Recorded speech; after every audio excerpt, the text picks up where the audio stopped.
Kopogore gi manya kwa mgajuanga koth mapek mamedo chue kaunti ma Lamu osekelo muoch mar tuo mar nyaldiema. Yangore nyaldiema osemuoche gwenge kaka Kashmiri manie chula ma Lamu kaluwore gi gudruok mar pi. Sirkal mar kaunti ma Lamu olando ni oloro ohala mago mag chiemo ma iuso e geng' apaya mar kedo gi tuono. Jo ohala to medo golo ywak margi e wi okang' mar loro ohelni maggi. Ningependa kama mama suluhisho la kufanya serikali itutambue, ifanye mazingira kama vile wakati wa corona, si kutufungia, utufungie wiki, utufungie siku 2 tu.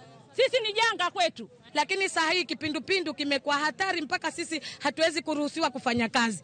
Ziko njia za kuzuia, tunaweza kuambiwa tuoshe mikono, sanitizer watupe. Kama ni water guard kwenye visima tunatia, tufanye hivyo vitu kama hivyo. Na samaki kusema ule ukweli ukimaliza karanga ano sanduku ambalo litafinikwa. Na kama ni gloves tupewe tuvae, tuwafunge customer wetu kwa ustaarabu. Kama saa hizi tayari kuna wamama wengine wanalia njaa. Kuna mwingine anaweza kujitahidi, mwingine hawezi kwa sababu yategemea aweke karai ndio akule yeye awapate na watoto wake. Yeye ndio ni mama, yeye ndio ni baba, yeye ndio ni kila kitu. Hatukatai, ugonjwa ni wa Mungu na lazima tuukinge, ni lazima tuulinde. Lakini tuone ni njia gani ambapo inapitika katika sauti ya kuziwia haya maradhi.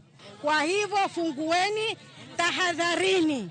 Watu wafinike za kula, wajulishwe, dawa zitolewe, mitaa isafishwe, itiwe dawa. Ndio sawa. Sio sawa kuambiwa watu fungeni kazi. Funge kazi ya nini?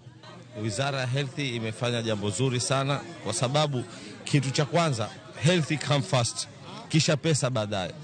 Huwezi kuwa na pesa na kama wewe hauna afya nzuri. Serikali ifuatilie kwa sababu kipindupindu ni ugonjwa mwingine hatari sana. Yaweza kumaliza mji mzima, yaweza kumalizia familia nzima.